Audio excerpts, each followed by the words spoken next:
నమస్తే, అందరూ ఎలా ఉన్నారు? నేను మీ రాజేశ్వరిని. వైజాగ్ వెళ్ళిన తర్వాత డబుల్ డెక్ బస్సు ఎక్కడం అస్సలు మర్చిపోకూడదండి.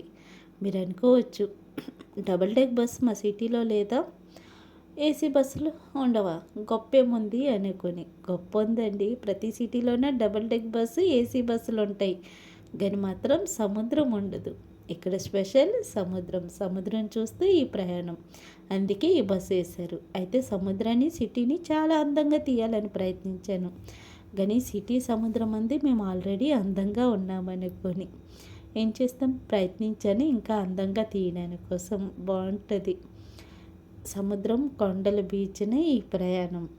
అయితే నా గైడ్ పెట్టుకున్నాను, నా గైడ్ని చూపిస్తున్నాను. తినే నా గైడ్. చెప్పాను, నాకేమీ తెలియదు, మొత్తం నువ్వే చూపించాలి, బాధ్యత మొత్తం నీదే అనుకొని. ఎవరు పెద్దవాళ్ళు లేరు, మా ఇద్దరమే కాబట్టి భలే ఎంజాయ్ చేసాం. మేము చేసిన తప్పు ఏంటంటే, ఫస్ట్ స్టాపేజ్ జూలోకి వెళ్ళిపోయాం. జూకి అస్సలు వెళ్ళకూడదు. లాస్ట్ స్టాపేజ్ తొట్లకొండలో దిగి తొట్లకొండ చూసి, ఆ తర్వాత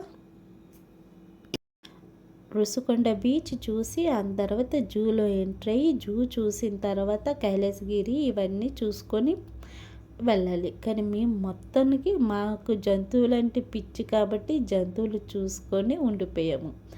తనకి జూ అంటే ఇష్టం, జూలోన జంతువులు చూడాలంటే ఇంకా ఇష్టపడుతుంది. పెద్ద అయితే ఏం చేస్తావమ్మా అంటే, పెద్ద జూ కడతాను అని తనకిష్టం కాబట్టి అన్ని జంతువులు పెంచుతానని.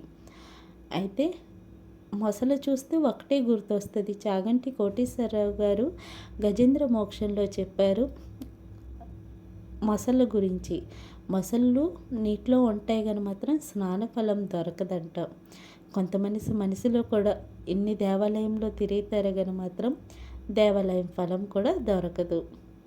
నిజంగా అది వాస్తవం, నేను చెప్పలేదు, చాగంటి కోటేశ్వరరావు గారు చెప్పారు. అందుకే ఎప్పుడు ఒకరు ఎంత చెడు చేసినా ఎప్పుడు ఒకరి గురించి చెడు అనుకోకూడదు. తనే నా గైడు. 4 గంటలు జూ ఏమో 1 గంటలో తిప్పేసి బయట పెట్టేసింది. ఏడుపు వచ్చింది, పరిగెట్టి చూపించింది. ఎంత ఎండ వేడి అనుకొని. స్లో అని చెప్పినా స్లో అవ్వలేదు. షార్ట్ కట్ ఎలా అలా అనుకొని తిప్పేసి నాకు బయట పెట్టగానే ఏడుపు వచ్చింది. జూని ఇష్టంగా చూడలేకపోయాను అనుకొని. ఏం చేస్తాం, పిల్లలతో తిరగాలంటే కొంచెం ధైర్యం కావాలని అనిపించింది. నిజంగా అస్సలు బాగా చూపించలేదు నా గైడ్ అనిపించింది. 4 గంటల జూ ఏమో 1 గంటలో తిప్పిందంటే మీరే ఆలోచించండి ఎంత ఫాస్ట్గా నాకు పరిగెట్టించిందని. అయితే ఇక్కడ మొత్తం ఓసరవల్లి ఇవన్నీ. పాముగడి చూడడానికి వచ్చాం లోపలికి.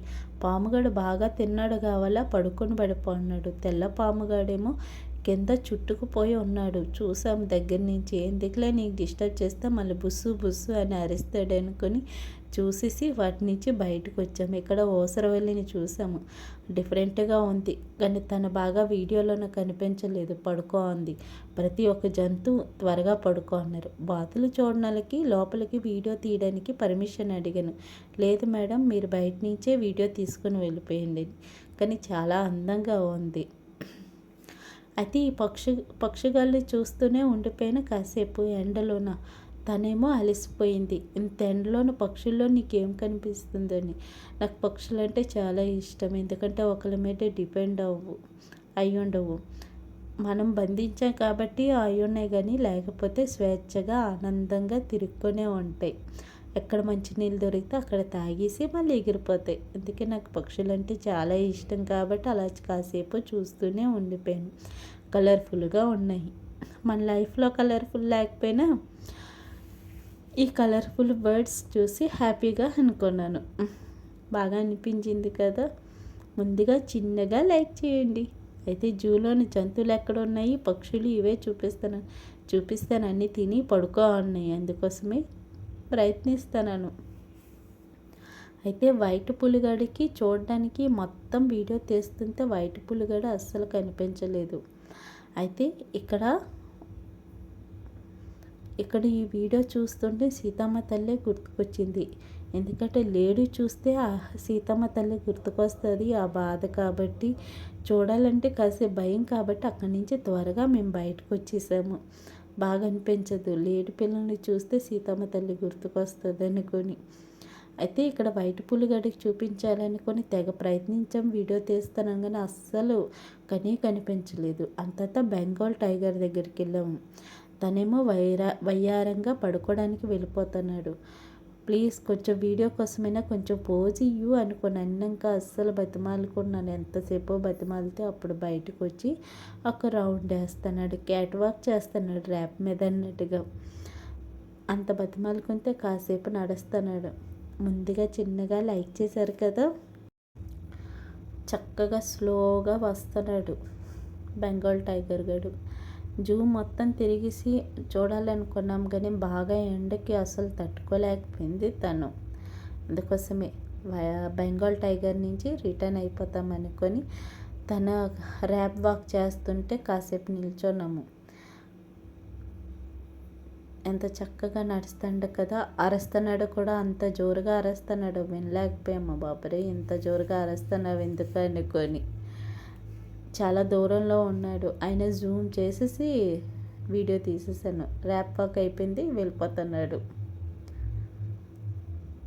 మొత్తానికి నా వీడియో ఎలాగుంది ముందుగా చిన్నగా లైక్ చేయండి.